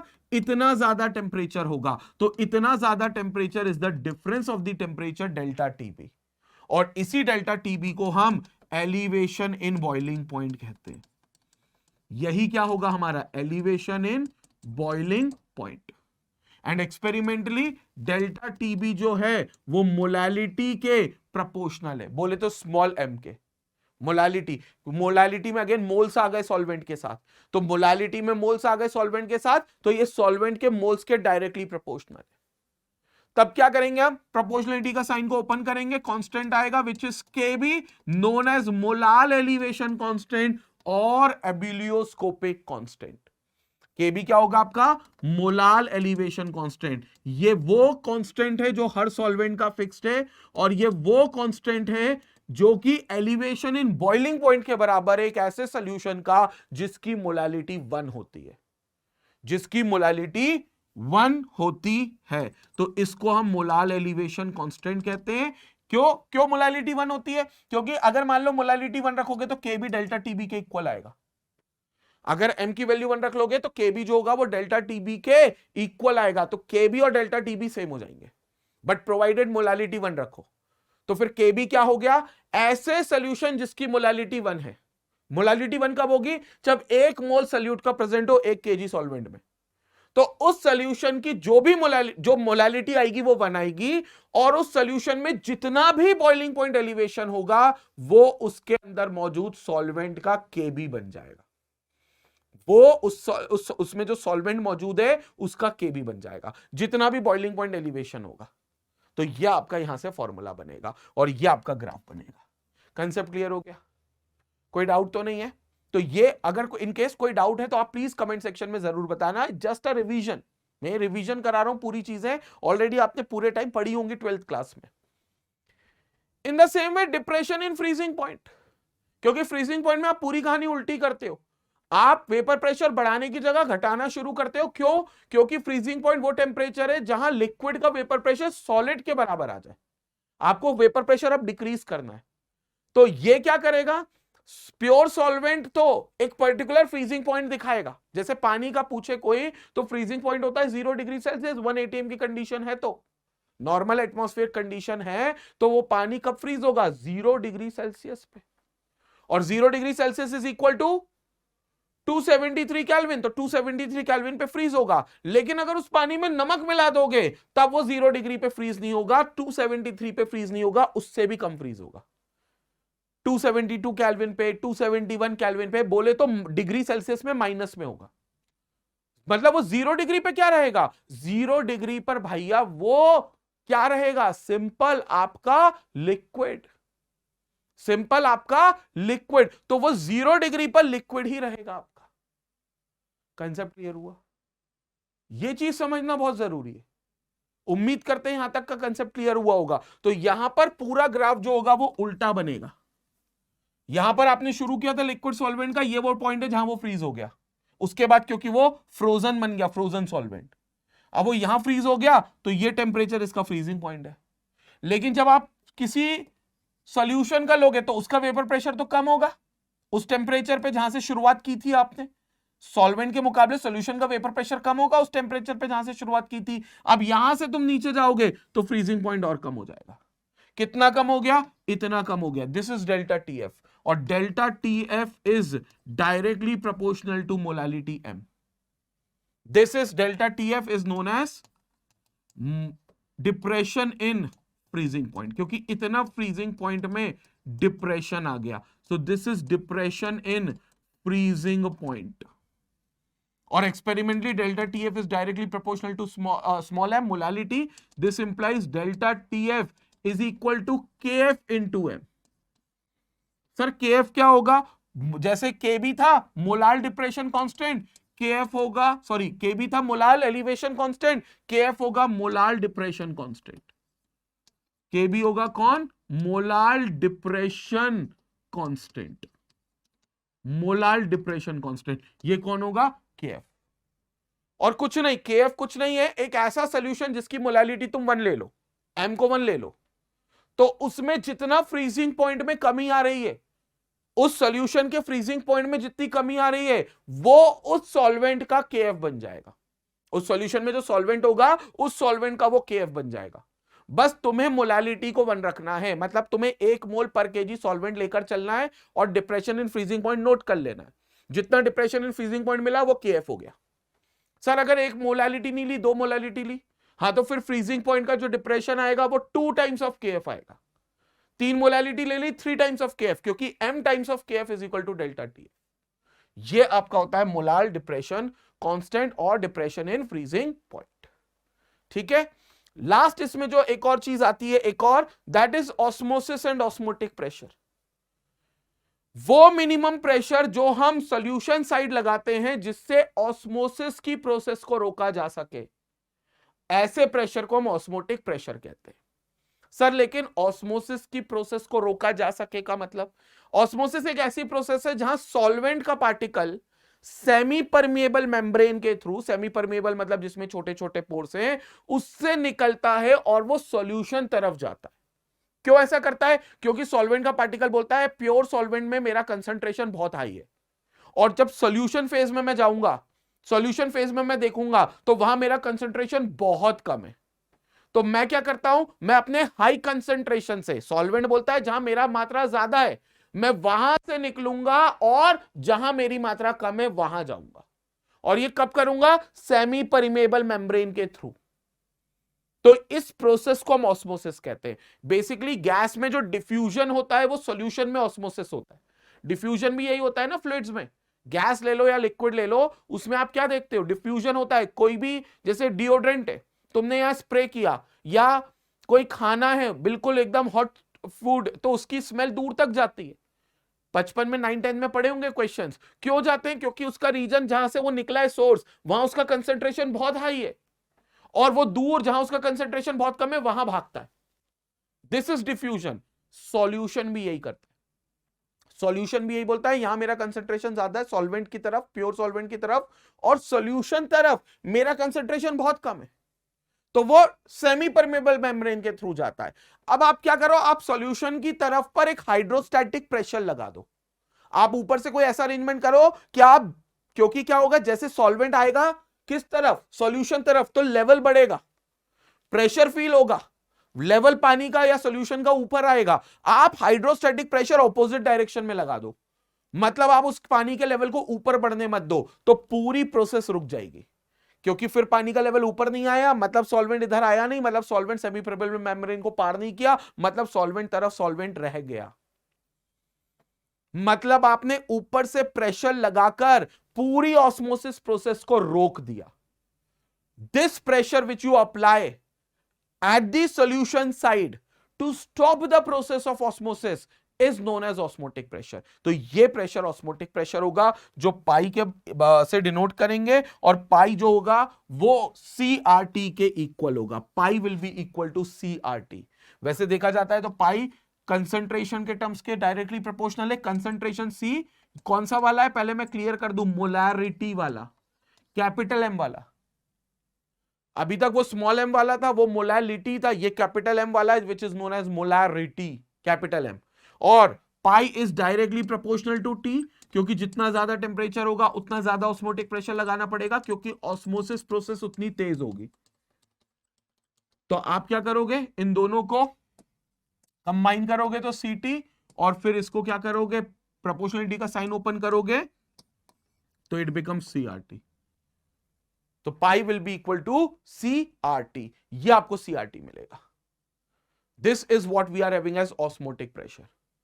अब सोचो, अगर तुम प्रेशर कभी ज्यादा कर दिए, ऑस्मोटिक से ज्यादा कर दिए, तो सॉल्यूशन सॉल्वेंट साइड से तो जो सॉल्वेंट है वो सॉल्वेंट साइड से तो निकलना पहले ही बंद कर चुका था। लेकिन अब सॉल्यूशन साइड अगर तुमने प्रेशर बढ़ा दिया, more than osmotic pressure apply कर दिया, क्योंकि ये तो तुम्हारे हाथ में ना प्रेशर लगाना, तो तुमने मोर देन ऑस्मोटिक प्रेशर लगा दिया, पाई से बड़ी वैल्यू लगा दी, तो पता है क्या होगा, सॉल्यूशन की तरफ जो सॉल्वेंट है वो प्योर सॉल्वेंट की तरफ जाएगा, प्योर सॉल्वेंट वाला अब नहीं आएगा, ये तो पहले ही बंद हो चुका पाई लगाने से। पाई से बड़ी वैल्यू क्या करेगी, जैसे पाई से बड़ी वैल्यू का प्रेशर लगेगा तो सॉल्यूशन साइड जो सॉल्वेंट है वो वापस भागेगा और वो सॉल्वेंट की तरफ आएगा, मतलब ऑस्मोसिस का उल्टा हो गया। This is called as reverse osmosis. ये रिवर्स ऑस्मोसिस है। और ये ऑस्मोसिस प्रोसेस, आप रिवर्स ऑस्मोसिस तो प्यूरिफिकेशन ऑफ वाटर में आप देखते हो, आरओ, कैंट प्यूरिफायर, कैंट तो कंपनी का नाम है, आरओ प्यूरिफायर मतलब रिवर्स ऑस्मोसिस के थ्रू सलाइन वाटर को प्यूरिफाई किया गया है। नमक के पानी में जो पानी है उसको रिवर्स ऑस्मोसिस के थ्रू प्योर पानी की तरफ लेकर गए। तो ये प्रोसेस आप देखोगे। ऑस्मोसिस आप देखोगे, किसमिस को आप भिगा कर रख दो, जैसे होता है ना, आप कोई भी चीज को अगर भिगा कर रखते हो सुबह फूली रहती है, कभी वो श्रिंक होती है, तो वो डिपेंड करता है कि जिस सोल्यूशन में उसे रखा वो कैसे नेचर का है। अगर वो उसका ऑस्मोटिक प्रेशर ज्यादा है और जो किसमिस हमने रखी उसका कम है, तो किसमिस का जो अंदर सोल्यूशन है वो हाइपोटोनिक सोल्यूशन कहलाएगा। जो बाहर जिसमें रखा है किसमिस, जिस सोल्यूशन में भिगा कर रखा है, उसका ऑस्मोटिक प्रेशर ज्यादा है तो वो हाइपरटोनिक सोल्यूशन कहलाएगा, हाइपरटोनिक। और अगर मान लो दोनों का ऑस्मोटिक प्रेशर सेम है तो वो आइसोटोनिक सॉल्यूशंस कहलाएंगे। Both the solutions will be considered as isotonic solutions, तो वो आइसोटोनिक सॉल्यूशंस होगा। क्लियर हो गई बात? तो ये चीज होती है पाई को लेकर।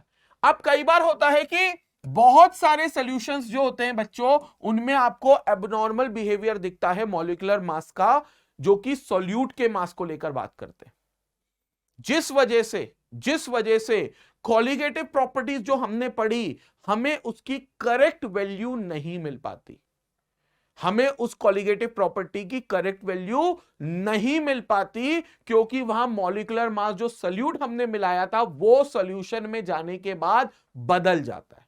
सर वो क्यों बदलता है? क्योंकि सॉल्यूट के पास दो ऑप्शंस रहते हैं और हर सॉल्यूट इन दो में से कुछ एक काम करता है। या तो सॉल्यूट जाएगा पानी में या किसी भी सॉल्वेंट में तो वो अपने आप को तोड़ लेगा, बोले तो डिसोसिएट कर लेगा, या फिर वो अपने आप को जोड़ लेगा, चिपका लेगा, दो मॉलिक्यूल तीन मॉलिक्यूल एक साथ, और अपने आप को एसोसिएट कर लेंगे। बहुत सारे सॉल्यूट होते हैं जो अपने आप को तोड़ लेते हैं, 1 मोल हम लेते हैं लेकिन पानी में जाके 2 मोल 3 मोल 4 मोल में बन जाते हैं, और जैसे ही वो इतने मोल में बन गए तो पर मोल का जो मास है वो कम हो जाएगा। जैसे मैं NaCl का एग्जांपल लूं, मैंने इसका 1 मोल लिया था 58 ग्राम सोच के, लेकिन पानी में जाकर ये Na प्लस बन गया और Cl माइनस बन गया, 1 मोल Na प्लस 1 मोल Cl माइनस, अब क्या हो गया, 2 मोल बन गया और 2 मोल का वजन 58 ग्राम आ गया। तो अगर मैं सोचूं 1 मोल का कितना होगा, तो 1 मोल का फिर 58/29 होगा, बिल्कुल आधा। और अगर आधा मॉलिक्यूलर मास हो गया Mb सॉल्यूट का, तो 100% मेरी सारी कॉलिगेटिव प्रॉपर्टी में कहीं ना कहीं Mb आता है, और Mb उन सभी से इनवर्सली प्रोपोर्शनल रहता है। MB मतलब मॉलिक्यूलर मास ऑफ सोल्यूट, तो वो MB आता है क्योंकि Cp is directly proportional to number of moles और moles is given mass upon molar mass, तो Cp is inversely proportional to molar mass, तो 100% मेरा Cp चेंज हो जाएगा। तो देखो यहां मोलार मास आधा हो गया। आधा क्यों हो गया? क्योंकि मैंने तो 58 सोच कर लिया था पर मोल, लेकिन मुझे क्या पता था पानी में जाकर वो 2 मोल टूट जाता है, वो डिसोसिएट हो गया, तो 58/2 हो गया। 58/2 दैट इज 29, तो ये 29 हो गया एक मोल का मास। और एक मोल का मास अगर 29 हो गया तो मतलब 58 जो मैंने सोचा उससे आधा हो गया, आधा हो गया तो मेरा Cp डबल हो जाएगा, क्योंकि Cp is inversely proportional to molar mass, और ये तो आधा हुआ है अभी। अगर 3 मोल में होता तो 1/3 भी हो जाता, 4 मोल में टूटता तो 1/4 भी हो जाता। तो ये डिसोसिएशन में मेरे को कॉलिगेटिव प्रॉपर्टीज में बहुत सारे करेक्शन करने पड़ेंगे क्योंकि मॉलिक्यूलर मास एबनॉर्मल है। In the same way association में भी मुझे यही करना पड़ेगा, इन द सेम वे मुझे एसोसिएशन में भी ये करना पड़ेगा। क्यों? क्योंकि एसोसिएशन में मॉलिक्यूल्स चिपक जाते हैं। जैसे मैंने ले लिया CH3COOH के 2 मॉलिक्यूल, और 2 मॉलिक्यूल क्या सोच कर लिए कि एक का वजन 60 ग्राम होता है, मोलार मास 2 ले रहा हूं तो इट इज 120 ग्राम, लेकिन 120 ग्राम इज फॉर 2 मोल्स क्योंकि मैं 2 मोल ले रहा हूं। और अगर 1 मोल लूंगा क्योंकि मोलार मास 1 मोल का मास होता है तो वो 60 ग्राम होगा। लेकिन जैसे ही उसको सॉल्वेंट के साथ भेजा तो सॉल्वेंट में वो 2 मोल मिलकर क्या हो गए? 1 मोल, क्योंकि ये डायमर बन जाता है, ये चिपक जाता है। तो ये क्या हो जाएगा? ये कुछ इस तरीके से डायमर बन जाएगा, चिपक जाएगा, और इसमें 2 मोल मिलकर अब 1 मोल बन जाएंगे। तो अब 1 मोल का वजन ही 120 ग्राम आएगा, नया मोलार मास। मैंने सोचा था 60 ग्राम मास ले रहा हूं मैं पर मोल, लेकिन मेरे को 120 ग्राम मिल गया सोल्यूशन में जाकर पर मोल। मास डबल हो गया। मोलार मास अगर डबल होगा तो फिर Cp आधा हो जाएगा, तो फिर क्या होगा? Cp कॉलिगेटिव प्रॉपर्टी आधी हो जाएगी। तो Cp मॉलिक्यूलर मास से चेंज होता है, इनवर्सली प्रोपोर्शनल होता है, और मॉलिक्यूलर मास यहां हर कुछ हरकत कर रहा है। हर कुछ मतलब एबनॉर्मल बिहेवियर दिखा रहा है, कभी डबल हो रहा है, कभी आधा हो रहा है। और वो तो डबल इसलिए हो रहा था क्योंकि 2 मोल टूटे, 3 मोल हो गए तो 1/3 भी हो जाएगा। और यहां पर मास डबल क्यों हो रहा है? क्योंकि 2 मोल चिपक रहे हैं, 3 मोल चिपकेंगे, ट्राइमर बनेगा तो 3 गुना मास हो जाएगा, टेट्रामर बनेगा तो 4 गुना मास हो जाएगा, क्योंकि ये तो एक सॉल्यूट लिया NaCl और CH3COH, ऐसे तो बहुत सारे सॉल्यूट अलग अलग नेचर के होते हैं। तो इसके लिए एक टर्म इंट्रोड्यूस किया गया, कौन सा? वेंट हॉफ फैक्टर, जिसमें हम I को निकालते हैं और I को हम क्या करते हैं? सभी Cp में मल्टीप्लाई करते हैं। I को निकालते हैं और हम हर Cp में इसको मल्टीप्लाई करते हैं। So it is number of particles after dissociation upon number of particles before dissociation, या simple it is calculated molecular mass upon observed molecular mass. तो मैं I का तुम्हें सिर्फ एक चीज बता देता हूं, it is experimental number of moles upon theoretical number of moles. ऐसे बहुत फॉर्मूले हैं I के, लेकिन बच्चों आपको सिर्फ ये एक फॉर्मूला याद रखना है जिस पर आप पूरा काम कर जाओगे। कितने मोल्स हैं आपको मिले हैं एक्सपेरिमेंटल, अपॉन कितने मोल्स आपने लेकर आए थे। आपने सोचे थे कि आप कितने मोल्स ले रहे हो, जनरली आप एक ही मोल लोगे, तो थ्योरेटिकल में ज्यादातर एक ही होगा, तो ये I की वैल्यू देगा। और ये भी कब? जब वो चीज 100% एसोसिएट हो रही हो, जब वो चीज 100% टूट रही हो। लेकिन कई बार ऐसा भी होगा कि वो चीज 100% नहीं टूटेगी। जैसे कोई नमक आपने ले लिया और वो बोला भाई मैं तो वीक सॉल्ट हूं, मैं तो वीक इलेक्ट्रोलाइट हूं। हमने कहा वीक का मतलब क्या है? कहता भाई साहब मैं टूटूंगा, मैं मान लो 3 मोल्स बना सकता हूं, तो मैं टूटूंगा तो सही, लेकिन मैं पूरे 1 मोल को तोड़कर 3 मोल में कन्वर्ट नहीं होऊंगा। मैं कुछ मॉलिक्यूल्स तोड़ दूंगा, डिसोसिएट कर दूंगा, कुछ को अनडिसोसिएटेड रहने दूंगा, चीजें और कॉम्प्लिकेटेड होंगी। तब हम उसमें अल्फा इंट्रोड्यूस करेंगे, और वो अल्फा जो होगा वो होगा डिग्री ऑफ डिसोसिएशन या एसोसिएशन। तो वो डिसोसिएशन के केस में पहली बात तो याद रखना, वेंट ऑफ फैक्टर हमेशा 1 से बड़ा आएगा।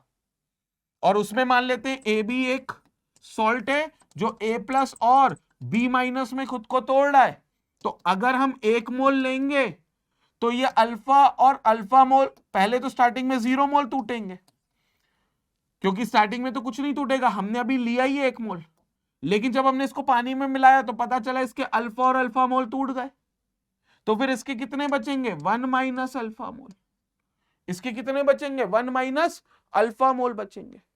और मान लो ये n मोल्स में टूटता है इन जनरल, तो फिर यहां पर कितने मोल्स टोटली बनेंगे, that is n alpha, n alpha. तो एक मोल हमने लिया लेकिन वो किस में कन्वर्ट हो गया, n अल्फा में कन्वर्ट हो गया, n टाइम्स ऑफ अल्फा में कन्वर्ट हो गया। तो अब टोटल मोल्स हमारे को कितने मिलेंगे 1 माइनस अल्फा, जो बच गए ये अनडिसोसिएटेड, क्योंकि ये नहीं टूटे, एक मोल में से 1 माइनस अल्फा नहीं टूटे, और कितने टूट गए n अल्फा टूट गए, दिस इज डिसोसिएटेड।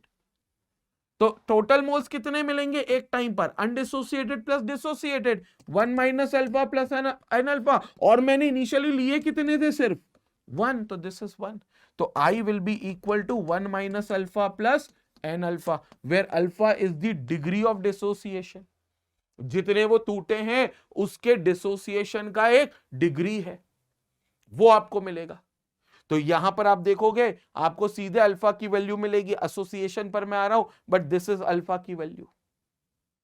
और अल्फा हमेशा याद रखना 1 से बड़ा होगा डिसोसिएशन में, एसोसिएशन में पूरी कहानी उल्टी होगी, मॉलिक्यूल चिपक जाएगा, और जब मॉलिक्यूल चिपक जाएगा तो यहां पर मॉलिक्यूल क्या बनेगा, चिपक कर अपने मोल्स की संख्या कम कर लेगा, अपने मोल्स की संख्या कम कर लेगा। तो इस केस में हमेशा I जो होगा वो 1 से कम आएगा, क्योंकि इसमें जो नंबर ऑफ मोल्स एक्सपेरिमेंटल आपको मिलेंगे वो कम मिलेंगे, 2 मोल मिलकर 1 हो जाएंगे, 3 मोल मिलकर 1 हो जाएंगे, तो कम हो जाएंगे।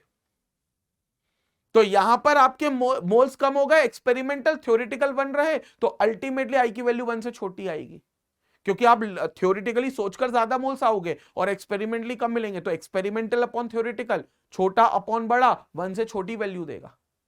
आपने यहां पर ले लिया मान लो AB के n मोल्स, और आपको पता चला वो AB के n मॉलिक्यूल का 1 मोल बना लेता है।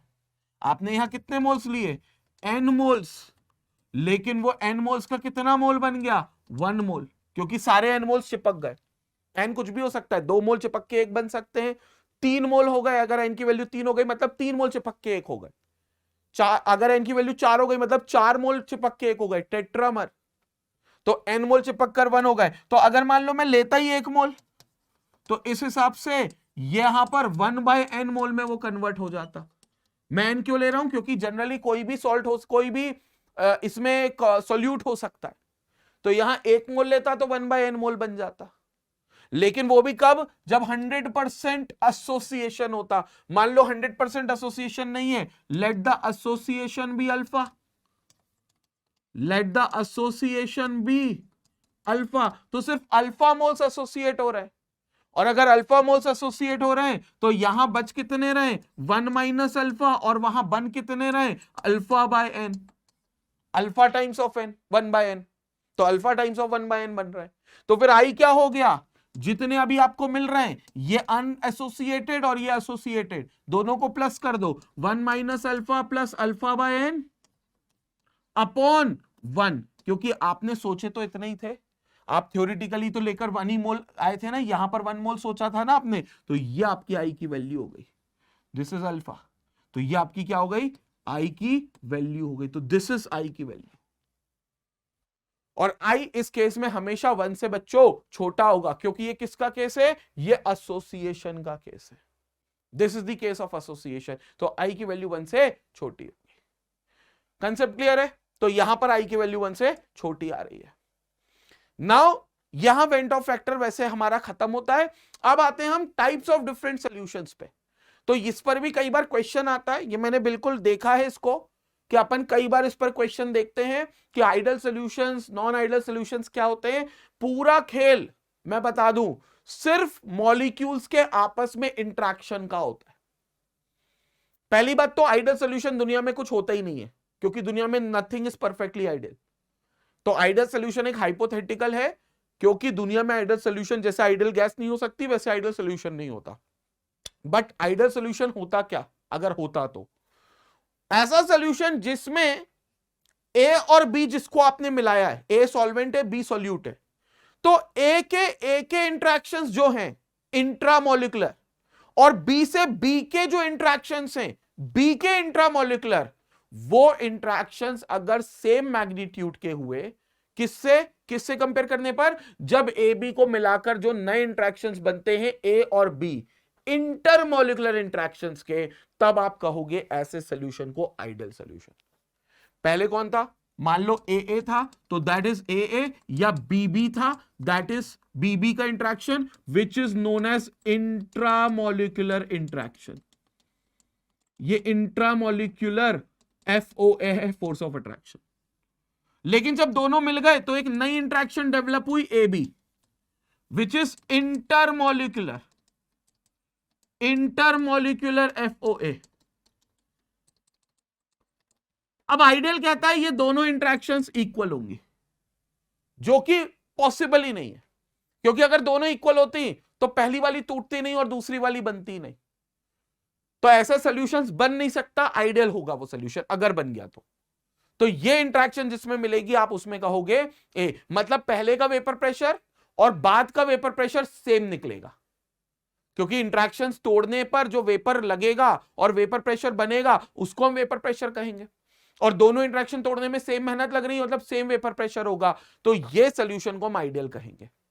और आइडियल सॉल्यूशंस का आप देखोगे कि जो वेपर प्रेशर x a = 1 होगा वो राउल्ट्स लॉ को पूरी तरीके से ओबे करेगा, या P0 PA होगा वो P0 इनटू काई ये राउल्ट्स लॉ को ओबे करेगा, और टोटल सॉल्यूशन का वेपर प्रेशर ये आएगा which is PT = PA + PB, पूरी तरीके से राउल्ट्स लॉ को ओबे करेगा। और इसमें कोई वॉल्यूम में चेंज नहीं आएगा मिक्सिंग के दौरान, डेल्टा V 0 रहेगा, और कोई हीट में चेंज नहीं आएगा मिक्सिंग के दौरान, यानी कि सॉल्यूशन बनने के दौरान कोई ना तो हीट निकलेगी, ना एब्जॉर्ब होगी, ना ही कोई वॉल्यूम बढ़ेगा ना वॉल्यूम घटेगा, क्योंकि इंट्रैक्शंस जैसे थे वैसे ही रह गए। पहले ए और बी जैसे रहते थे वैसे ही अब ए बी रहने लग गए, तो कोई चेंजेस नहीं मिलेंगे, सारे चेंजेस 0 के बराबर होंगे। ये होता है आइडियल सॉल्यूशन, राउल्ट्स लॉ को ओबे करने वाला। But in reality, in real world, no solution is ideal, every solution is non ideal. Sir non ideal क्यों होगा? क्योंकि जैसा अगर मैं बोलूं वाटर और अल्कोहल है, या मैं बोलूं अल्कोहल और नाइट्रिक एसिड है, अल्कोहल के इंट्रैक्शन आपस में पहले अच्छे थे, आपस में मतलब अल्कोहल का अल्कोहल से इंट्रैक्शन अच्छा हाइड्रोजन बॉन्डिंग के कारण। नाइट्रिक एसिड बोल रहा है यार मैं तो ठीक हूं जैसा भी हूं, लेकिन अल्कोहल का इंट्रैक्शन अच्छा है। नाइट्रिक एसिड ऐसा बोलता है कि मैं जाकर अल्कोहल में मिल जाता हूं और नाइट्रिक एसिड के मॉलिक्यूल्स को दूर कर देता हूं। तो मतलब जैसे हमने अल्कोहल और नाइट्रिक एसिड को मिलाया, ए को बी से मिलाया, तो जो ए का इंट्रैक्शन था हाइड्रोजन बॉन्डिंग, ए मान लो अल्कोहल है तो हाइड्रोजन बॉन्डिंग का जो इंट्रैक्शन था वो टूट गया, वो कमजोर हो गया, और अब कमजोर हो गया तो इस कमजोरी के कारण इथेनॉल का वेपर प्रेशर बढ़ जाएगा बाद में। क्यों? क्योंकि वो अच्छे वेपर बाद में बनाएगा। क्यों? क्योंकि उसके मॉलिक्यूल दूर हो गए जो नहीं हो रहे थे जब वो अकेला था। जब ए के साथ अकेला था तब उसके कंसर्न वो जो मॉलिक्यूल थे वो दूर नहीं हो रहे थे, क्योंकि हाइड्रोजन बॉन्डिंग से चिपके हुए थे, तो उनका दूर होकर वेपर बनना बहुत मुश्किल था। और वेपर बनने के लिए हमें इंटरमोलिकुलर फोर्सेस को तोड़ना होता है, क्योंकि कोई भी चीज गैस के फॉर्म में रहती है मतलब मॉलिक्यूल्स के बीच में फोर्स ऑफ अट्रैक्शन बहुत वीक है और मॉलिक्यूल्स एक दूसरे से दूर दूर है, तो वो फोर्स ऑफ अट्रैक्शन तोड़ना था। तो वो पहले नहीं टूट रहा था लेकिन बाद में टूट गया। क्यों? क्योंकि नाइट्रिक एसिड के साथ मिला दिया तो वो टूट गया। अब वो जल्दी वेपर बनाएगा, बहुत आसानी से वेपर बनाएगा, और जैसे ही वेपर बनाएगा तो वेपर प्रेशर जो हमने सोचा राउल्ट्स लॉ से, क्योंकि हमने सोचा था उसकी इनिशियल स्थिति को देखकर कि यार ये तो हाइड्रोजन बॉन्ड बनाता है, ये तो वेपर प्रेशर अच्छा नहीं बनाएगा, लेकिन हमारा वो भ्रम टूट गया, क्योंकि नाइट्रिक एसिड आ गया और उसने क्या करा, मॉलिक्यूल को दूर कर दिया और वेपर प्रेशर अच्छा कर दिया। तो हमने जो सोचा था कि इतना वेपर प्रेशर आएगा, और हमने किस हिसाब से सोचा था, राउल्ट्स लॉ के हिसाब से सोचा था, उस वैल्यू से वेपर प्रेशर ज्यादा आ गया, तो वहां पर वेपर प्रेशर एक्सीड हो जाएगा। मतलब ये सारे ग्राफ ऊपर की तरफ थोड़े से कर्व बन जाएंगे, और ऐसे डेविएशन को हम कहेंगे कि राउल्ट्स लॉ से क्योंकि ज्यादा वेपर प्रेशर आ रहा है तो more vapour pressure means positive change, तो it is called as positive deviation from Raoult's law. और पॉजिटिव डेविएशन में सारे चेंजेस पॉजिटिव होंगे, वॉल्यूम भी चेंज पॉजिटिव होगा, मतलब बाद में वो ज्यादा जगह घेरेंगे तो फाइनल माइनस इनिशियल पॉजिटिव देगा। ज्यादा जगह क्यों घेरेंगे? क्योंकि मॉलिक्यूल दूर दूर रहेंगे। हीट चेंज क्या होगा? पॉजिटिव। हीट चेंज पॉजिटिव मतलब हीट रिएक्शन में हमें देनी पड़ेगी। क्यों? क्योंकि वो इथेनॉल नाइट्रिक एसिड में मिलेगा नहीं, क्योंकि इथेनॉल इथेनॉल के मॉलिक्यूल के साथ चिपका रहेगा। तो जालिम दुनिया को हमें दो प्यार करने वालों को जुदा करना है, इथेनॉल का मॉलिक्यूल इथेनॉल से जुदा करना है, तो हमें नाइट्रिक एसिड के साथ बाहरी ताकत भी लगानी पड़ेगी, हमें हीट देनी पड़ेगी। तो उस केस में डेल्टा एच पॉजिटिव होगा। और यहां पर ये नॉन आइडियल सोल्यूशन का जो ग्राफ होगा वो आपका मिल जाएगा ग्रेटर देन 1, ग्रेटर देन 1 मतलब greater than what we have expected from Raoult's law. अभी तो ये आइडियल चल रहा है, ये पूरा आइडियल चल रहा है। देखो आइडियल में कुछ एग्जांपल्स आपको जरूर दिए हुए हैं, लेकिन ये भी आइडियल नहीं है। बस ये मान लो कि ये नियर टू आइडियल सॉल्यूशंस है। मतलब अगर कल को कोई आइडियल बनेगा तो ये सॉल्यूशंस की प्रोबेबिलिटी ज्यादा है, क्योंकि आइडियल बनने के बहुत करीब है। और इसमें कुछ मत करना, ऑलमोस्ट ये देख लेना जिनमें ए और बी का इंट्रैक्शन ऑलमोस्ट इक्वल हो, एग्जैक्टली तो इक्वल नहीं हो सकता, ऑलमोस्ट इक्वल हो ए बी के इंट्रैक्शन के। ए और बी का आपस में interaction is known as intra, तो वो intra molecular force of attraction intermolecular force of attraction के इक्वल हो। किसके इक्वल हो? इंटरमॉलिक्यूलर फोर्स ऑफ अट्रैक्शन के। तो वो ये चीज होगी आइडियल। और जहां नॉट इक्वल टू हो वहां नॉन आइडियल। लेकिन वो नॉन आइडियल में भी दो कंडीशंस आएंगी, पॉजिटिव और नेगेटिव। तो वो पॉजिटिव और नेगेटिव आएगी। नॉन आइडियल सॉल्यूशंस देख लो, इंट्रैक्शंस आर नॉट इक्वल। तो एक बार हो सकता है जैसे अभी मैंने जो एग्जांपल दिया उसमें इथेनॉल ए इंट्रैक्शन स्ट्रांग था, ए भी अच्छा नहीं था, तो पॉजिटिव डेविएशन हो गया। उल्टा भी होता है, पहले इंट्रैक्शन अच्छा नहीं था तो पहले ज्यादा वेपर प्रेशर बना रहे थे, लेकिन बाद में इंट्रैक्शन अच्छा हो गया, ए और बी में इंट्रैक्शन अच्छा हो गया तो उनने वेपर प्रेशर कम कर लिया। तो हमने सोचा था ज्यादा वेपर प्रेशर आएगा, क्योंकि हमने देखा था पहले इंट्रैक्शन अच्छा नहीं है, intramolecular force of attraction weak है। लेकिन हमें क्या पता था कि ए की इंट्रैक्शन बी से अच्छी हो जाएगी बाद में जब दोनों मिलेंगे, तो फिर वेपर प्रेशर में कमी आएगी, क्योंकि इंट्रैक्शन अच्छी मतलब होल्ड कर लिया, एक दूसरे को चिपका के रख लिया, तो अब वेपर नहीं बन पा रहे। तो वो क्या करेंगे, वेपर प्रेशर में कमी आएगी। मतलब पहले हमने ज्यादा वेपर प्रेशर सोचा था एज पर राउल्स लॉ, लेकिन बाद में कम हो गया, तो ये नेगेटिव डेविएशन हो गया। तो नेगेटिव डेविएशन में इंट्रा हमेशा क्या होंगे, वीक होंगे और इंटर स्ट्रॉन्ग होंगे। ए और बी के आपस में इंट्रैक्शन वीक होंगे और ए बी स्ट्रॉन्ग होगा। जबकि पॉजिटिव में पहले कमजोर होंगे, पहले स्ट्रॉन्ग होंगे, सॉरी पहले स्ट्रॉन्ग होंगे पॉजिटिव में, तो पॉजिटिव में पहले स्ट्रॉन्ग होंगे मतलब ए आपस में इंट्रा स्ट्रॉन्ग होंगे, लेकिन जब बी आ जाएगा तो दूर कर देगा, तो पॉजिटिव डेविएशन होगा। ठीक है, तो ये इंट्रैक्शंस होते हैं जो हमें यहां पर मिलते हैं, and these are the examples. ये नॉन आइडियल सॉल्यूशंस के पॉजिटिव डेविएशन के एग्जांपल्स। पॉजिटिव में याद रखना आपको बाद में इंट्रैक्शन कमजोर करना है, पहले अच्छा रखना है। मतलब ए और बी का इंट्रैक्शन अच्छा होना चाहिए आपस में, ए का ए के साथ और बी का बी के साथ अच्छा होना चाहिए। किसके कंपैरिजन में? जब ए और बी इंटरेक्ट करेंगे उस कंपैरिजन में, तो ये पॉजिटिव देगा। और इन सब में देखना, जैसे आप मीथेन, जैसे आप देखो यहां पर और एग्जांपल अच्छे से समझ, देखो इथेनॉल और एसीटोन का देखो। इथेनॉल जो है वो क्या करेगा, वो इंट्रैक्शन बिल्कुल अच्छा, और एसीटोन क्या करेगा वहां पर, उसके बीच में आ जाएगा। अच्छा, मैंने नाइट्रिक एसिड ले लिया था, हालांकि नाइट्रिक एसिड में भी हाइड्रोजन बॉन्डिंग होगी, तो वहां पर उसको आप केस मत समझना पॉजिटिव डेविएशन का। ठीक है, तो इथेनॉल और एसीटोन में आप देखोगे तो इथेनॉल का क्या दिखेगा आपको, बहुत अच्छा इंट्रैक्शन, एसीटोन में नहीं दिखेगा। लेकिन एसीटोन क्या करेगा, जब इथेनॉल के साथ मिलेगा तो उसका इंट्रैक्शन भी खत्म कर देगा। मतलब इथेनॉल का इंट्रैक्शन पहले अच्छा था, एसीटोन के मिलते ही बेकार हो गया। तो पहले कम वेपर प्रेशर दे रहा था, लेकिन जैसे ही एसीटोन आ गया ज्यादा वेपर प्रेशर देने लग गया, क्योंकि मॉलिक्यूल दूर हो गए। तो दिस इज पॉजिटिव डेविएशन। ठीक है, और मैंने नाइट्रिक एसिड वाला जो एग्जांपल बेसिकली लिया था, उसमें नाइट्रिक एसिड में भी आप हाइड्रोजन बॉन्डिंग दिखेगा, तो वहां पर वो इंट्रैक्शन को आप पॉजिटिव डेविएशन में मत लेना, ये एग्जांपल लेना आपके पॉजिटिव डेविएशन का। In the same way negative deviation में क्या होगा, नेगेटिव डेविएशन में पहले का जो इंट्रैक्शन होगा वो वीक होगा। जैसे आप देखो क्लोरोफॉर्म में और CH3CO CH3 में आपको कोई इंट्रैक्शन आपस में नहीं मिलेगा। क्लोरोफॉर्म का क्लोरोफॉर्म के मॉलिक्यूल्स के साथ कोई इंट्रैक्शन नहीं मिलेगा, और प्रोपेनोन का प्रोपेनोन के साथ कोई इंट्रैक्शन नहीं दिखेगा। लेकिन जब दोनों को मिला दोगे तो इंट्रैक्शन बहुत अच्छा होगा, और इंट्रैक्शन अच्छा होगा तो क्या होगा, कम आपका वेपर प्रेशर होगा, और जब कम वेपर प्रेशर होगा तो this is called as negative deviation. तो ये आपका नेगेटिव डेविएशन का वेपर प्रेशर कहलाएगा। This is what you called as negative deviation.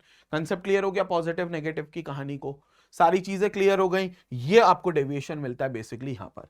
Azeotropic mixtures क्या होते हैं, एक ऐसे टेम्परेचर पर कोई सोल्यूशन पहुंच जाए जहां पर वो कांस्टेंट बॉइलिंग पॉइंट, मतलब कांस्टेंट कंपोजिशन के साथ बॉइल हो। कांस्टेंट कंपोजिशन मतलब एक ऐसा सॉल्यूशन का कंसंट्रेशन, एक ऐसा सॉल्यूशन का कंसंट्रेशन जिसमें दोनों कंपोनेंट इस पर्टिकुलर स्पेसिफिक मात्रा में मिलाए गए हैं कि वो एक कांस्टेंट टेम्परेचर, कांस्टेंट कंपोजिशन के साथ बॉइल करें। कांस्टेंट कंपोजिशन मतलब जब भी वो बॉइल करें उनका आपस में कंपोजिशन जो है वो चेंज ना हो। जितना ए आपने लिया था परसेंटेज वाइज और बी जितना लिया था परसेंटेज वाइज, वो थ्रू आउट बॉइलिंग के दौरान कंपोजिशन मेंटेन करें। ऐसे मिक्सचर को हम एजियोट्रॉपिक मिक्सचर कहते हैं, और उनकी इस प्रॉपर्टी को एजियोट्रॉप्स बोल देते हैं। उनकी इस प्रॉपर्टी को हम एजियोट्रॉप्स बोल देते हैं। So this is what you called as azeotropic mixture, and the property और the phenomena is known as azeotrope. तो एजियोट्रॉप्स और एजियोट्रॉपिक वाला कंसेप्ट क्लियर हो गया।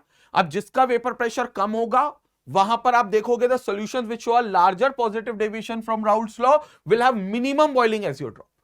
जिसका वेपर प्रेशर ज्यादा होगा उसका बॉइलिंग पॉइंट कम होगा, so that will going to give you a minimum boiling azeotrope. और किसका वेपर प्रेशर ज्यादा होगा, पॉजिटिव डेविएशन वालों का। लेकिन अगर वेपर प्रेशर कम हुआ तो फिर वो ज्यादा टेम्परेचर पे बॉइल करेंगे। उनका जो एक बॉइलिंग पॉइंट आएगा दोनों का, वो दोनों के इंडिविजुअल बॉइलिंग पॉइंट से ज्यादा बॉइलिंग पॉइंट आएगा जहां पर वो यूनिफॉर्म कंपोजिशन मेंटेन करेंगे। तो वो boiling point maximum boiling azeotrope होगा। किसके लिए होगा, जिसका वेपर प्रेशर कम है। कम वेपर प्रेशर किसका है, कम वेपर प्रेशर है भैया नेगेटिव डेविएशन वालों का, तो वो नेगेटिव डेविएशन का होगा। जैसे देखो 68% नाइट्रिक एसिड ले लो और 32% वाटर ले लो, ये आपका मिनिमम, ये आपका मैक्सिमम बॉइलिंग एजियोट्रॉप होगा क्योंकि ये मिनिमम वेपर प्रेशर बनाएगा। 68% नाइट्रिक एसिड और 32% वाटर आपने ले लिया है। अब ये 100% जब बॉइल होगा तो कंपोजिशन 68% ही रखेगा नाइट्रिक एसिड की और 32% रखेगा वाटर की। This is what we call as azeotropic mixture. Clear हो गया बच्चों?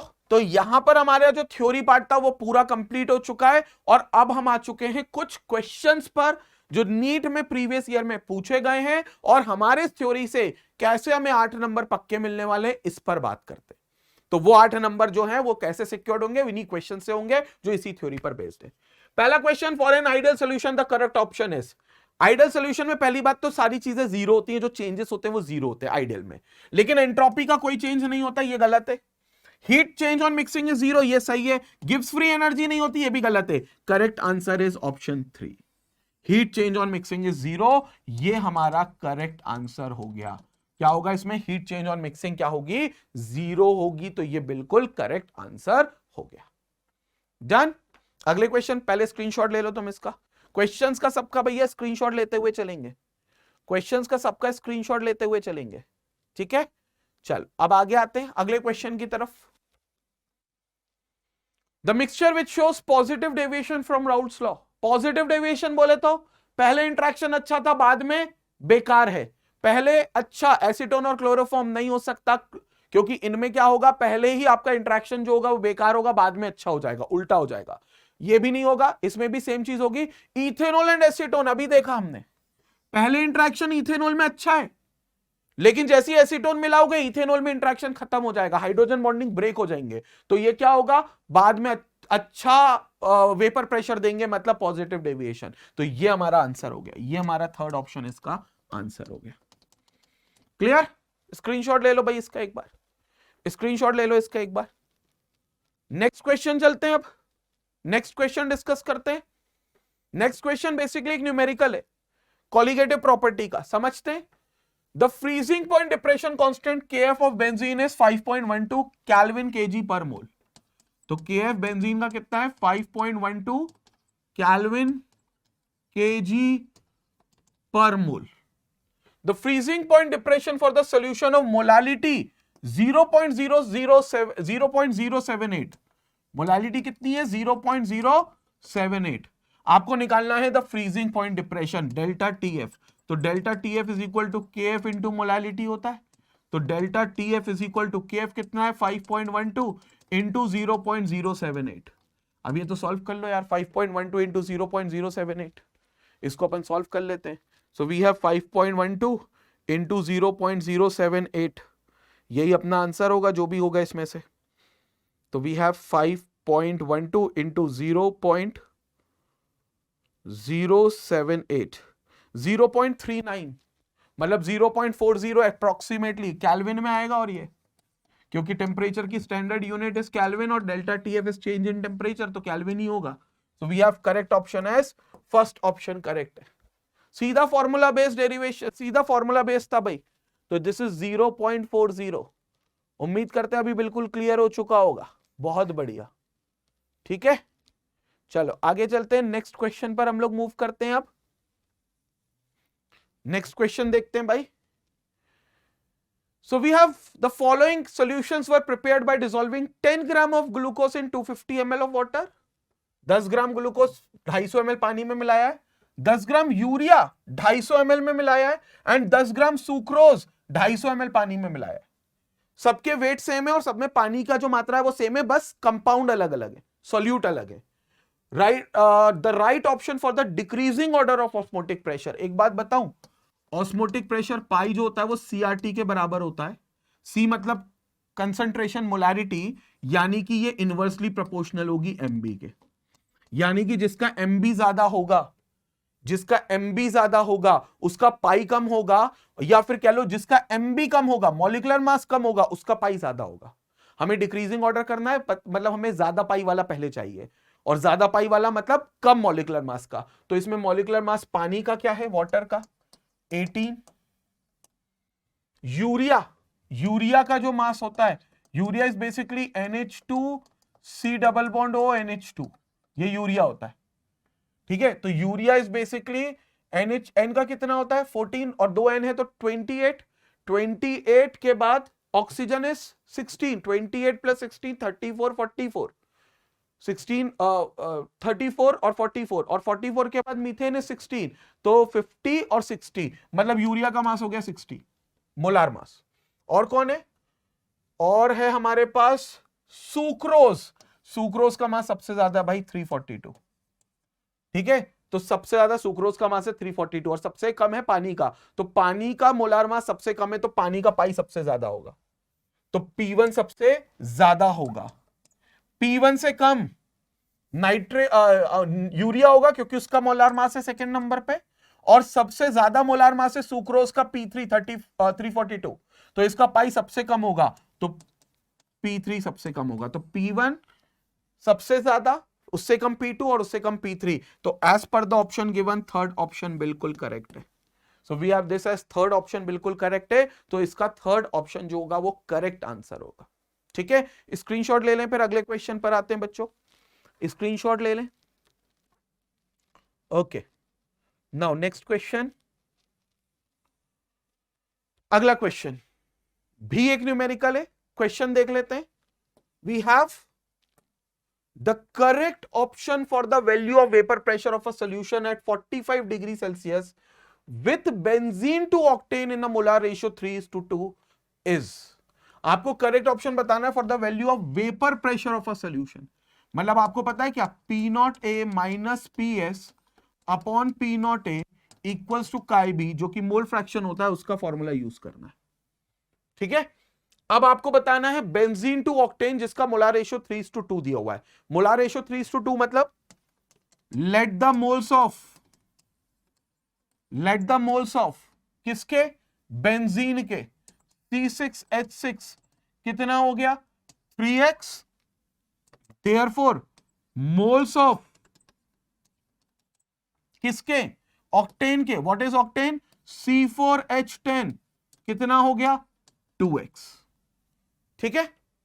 आपको at 45 degree Celsius vapour pressure of benzene is 280 mm of Hg and that of octane is 420 mm of Hg considering both the gases to be an ideal। ये आपको vapour pressure pure state में दे दिए, आपको solution का vapour pressure निकालना है, ठीक है। तो सोल्यूशन का वेपर प्रेशर हम निकाल लेते हैं। एक काम करते हैं, हम राउल्ट्स लॉ लगा देते हैं। ये आरएलवीपी नहीं लगेगा क्योंकि यहां पर इंडिविजुअल पूछा है। तो सोल्यूशन का कैसे होगा, PS is equal to PA plus PB, और PS is equal to PA क्या होगा, पी नॉट ए इंटू काई है राउल्ट्स लॉ के हिसाब से, और पीबी क्या होगा, पी नॉट बी इंटू काई भी राउल्ट्स लॉ के हिसाब से। तो PS will be equal to P naught A कितना है, पी नॉट ए मतलब ए का वेपर प्रेशर अपन बेंजीन ले लेते हैं, तो it is benzene which is 280 into benzene का mole fraction is 3x upon total mole fraction is 5x, तो 5x plus P naught B किसका ले ले, ऑक्टेन का, तो ऑक्टेन इज 420, तो this becomes 420 into 2x upon 5x, 2x upon 5x, तो x और x तो कैंसिल हो गया, 280 अपॉन 5, 5 5 जा 25, ये हो गया 5 5 जा 25, यहां मैथ्स है तुम्हारी, और 6 56 इंटू 3, तो दैट बिकम्स 168, 168 प्लस इधर देख लेते हैं, ये 5 है, 5 8 जा 20 और 5 4 जा, so that becomes 84, 84 into 2 is again 168, तो 168 plus 168 is equal to 336 mm of Hg, because all the pressure were in mm of Hg, तो 336 mm of Hg, fourth option बिल्कुल करेक्ट है।